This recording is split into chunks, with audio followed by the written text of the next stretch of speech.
ध्यायतो विषयान् पुंसः सङ्गस्तेषु उपजायते सङ्गात् सञ्जायते कामः कामात् क्रोधो विधायते क्रोधात् भवति सन्मोहः सन्मोहात् स्थितिविभ्रमः स्थितिभ्रंशात् बुद्धिनाशो बुद्धिनाशात् प्रणश्यति। भगवानेर এই উপদেশ বড়ই সুন্দর। এই জগতে বহু বিষয় রয়েছে, সেই সকল বিষয় চিন্তা করতে করতে বা তার ধ্যান করতে করতে পুরুষের তাতে আসক্তি উপস্থিত হয়। সেসব জিনিস সে পেতে ইচ্ছা করে, যত তার ইচ্ছা বাড়ে অর্থাৎ আসক্তি বাড়ে, তত আসক্তি হতে কাম কামনা এবং তৃষ্ণার উদয় হয় এবং এই কাম হতে ক্রোধ জন্মায়, ক্রোধ হতে সন্মোহ অবিবেক হয়।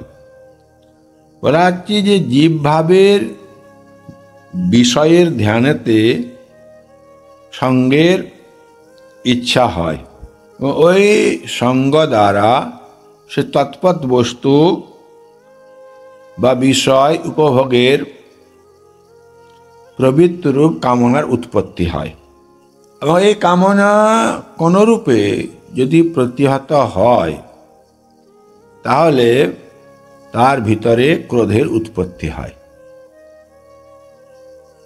কারণ তার সেই বস্তুর প্রতি আসক্তি হয়, তাকে বুঝালেও বুঝবে না। কি হবে ক্রোধ হলে? না সন্মোহ, অর্থাৎ তার অবিবেক উদয় হবে। অবিবেক, কর্তব্য অকর্তব্য, নিত্যানিত্য বস্তু সে ভুলে যাবে, অবিবেক। এবং সন্মোহতে কি হবে? না আত্মস্মৃতির বিলোপ হবে। তখন আত্মস্মৃতি সে ভুলে যাবে, নিজের যে আমি আত্মা সে ভুলে যাবে। এবং এই স্মৃতিভ্রংশ হতে কি হবে? না আত্মা অনাত্মা বস্তু যে বিবেকরূপ বুদ্ধি, যে বিচার বুদ্ধি, সেটাও তার নাশ হয়ে যাবে। তো যখন যার বিচার বুদ্ধি নষ্ট হয়ে যাবে তখন সে ন্যায় অন্যায় বুঝবে না, যা তার জীবনে ক্ষতিকর বা ভবিষ্যতে তাকে সেটি কষ্ট দিবে, সেটি বুঝবার মতন তার যে বুদ্ধি, সেই বুদ্ধি তো নষ্ট হবেই। কারণ সে অতিরিক্ত কামনায় তৃষ্ণায় আসক্ত হওয়ার জন্য তার মনের যে গতি, এক প্রবাহ ওই দিকে রয়েছে, তখন তার বুদ্ধি নাশ হবে। বুদ্ধি নাশ হলে কি হবে? প্রনষ্ট হবে। তা চিন্তা করতে করতে বিষয় সকল অর্থাৎ শব্দাদি যে বিশেষ বিষয়সমূহ আছে এবং তার সেই ব্যাপারগুলি যখন সে আলোচনা করতে থাকে, তো সেই পুরুষের কি হয়? না আসক্তি বা প্রীতি জন্মে, সেই সব বিষয়ে সে উপজাত হয় এবং এই সঙ্গ বা প্রীতি হতে তার সম্যক রূপ উৎপত্তি হয় কাম বা ভোগের তৃষ্ণা। তখন ভোগের তৃষ্ণা যখন হয় তখন তার মনের মধ্যে বিরাট আলোড়ন চলতে থাকে এবং কোনো কারণে যদি সেই ভোগ তৃষ্ণা প্রতিহত হয় তাহলে কাম তো বৃদ্ধি হবেই, কাম তো উৎপত্তি হবেই এবং সেই কাম হতে সন্ম অর্থাৎ কোনটি কার্য কোনটি অকার্য এ সম্বন্ধে তার অবিবেক উপস্থিত হবে এবং সে বিচার বুদ্ধি হারিয়ে যাবে। যেটা করা উচিত নয় সেটি করে বসবে। তাই যখন ক্রুদ্ধ হয় মানুষ, তার তো বিবেক জ্ঞান নষ্ট হয়, স্মৃতি নষ্ট হয়, বুদ্ধি নয়। তো ক্রুদ্ধেরা কি হয়? সে ক্রুদ্ধেরা সংমূঢ় হয়ে অনেক সময় গুরুকেও গালি দেয়। অর্থাৎ কোনো গুরুজন ব্যক্তি তাকে যে সে নিষেধ করে যেসব কাজ উচিত নয়, তখন তাকেও সে গালি দেবে বলে কিছু জানে না। তাই সন্মোহতে সিদ্ধি বিভ্রম হয়, অর্থাৎ শাস্ত্র আচার্য যেসব উপদেশ, সে উপদেশ শোনার পরও সংস্কারজনিত যে স্মৃতি তার যে বিভ্রম বা ভ্রংশ হয়ে থাকে, অর্থাৎ সে শুভ স্মৃতির যে উৎপত্তি নিমিত্ত উপযুক্ত কাল আসে, সেই কালটা সেই সময়টা প্রাপ্ত হলেও তার মনে যে সংমোহ প্রবেশ করেছে, তার জন্য সে যে জর্জরিত হয়ে রয়েছে, সেই সংমোহতে সে উপস্থিত হয় না। আকাশ যদি মেঘে ঢেকে যায়, কুয়াশায় ঢেকে যায়, সূর্যকে দেখা যায় না, সেইরূপ তার মনের মধ্যে যখন ঘন অন্ধকার মেঘ, সে অন্তরের মধ্যে সেই শুভ স্মৃতির যে উৎপত্তি হবার সময় আসেও সেটা বুঝতে পারবে না, তাই তার বুদ্ধি নাশ হবে। তো অন্তঃকরণে যে কার্য অকার্য বিষয়ক বিবেকের যে অযোগ্যতা, তাকেই বলছে বুদ্ধির নাশ। তাই বুদ্ধির নাশ হতেই মানুষের বিনাশ হয়। মানুষ ততদিনই মানুষ থাকে যতদিন তার অন্তঃকরণে কার্য অকার্য বিষয়ক বিবেকের যোগ্যতা থাকে। আর এই বিবেকের অযোগ্যতাতেই পুরুষ কি হয়? নষ্টপ্রাপ্ত হয়।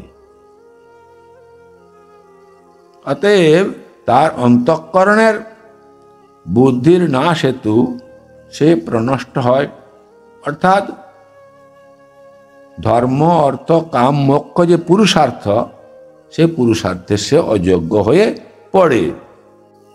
তাই ভগবান বলছেন, হে অর্জুন, রাগ দেশ বিযুক্তস্তু বিষয়ান ইন্দ্রিয়শ্চরণ আত্মবস্তির বিধি আত্মা প্রসাদম অধিগচ্ছতি। তো যারা রাগ দেশহীন, রাগ মানে এখানে ক্রোধ নয়, রাগ মানে আসক্তি, যাদের অন্তঃকরণে এইসব বিষয়ের সঙ্গে কোনো আসক্তি নাই আর কোনো দেশও নাই। যেমন ঋষিদের অন্তঃকরণ আছে, সেখানেও সত্যগুণ রজগুণ তমগুণ আছে।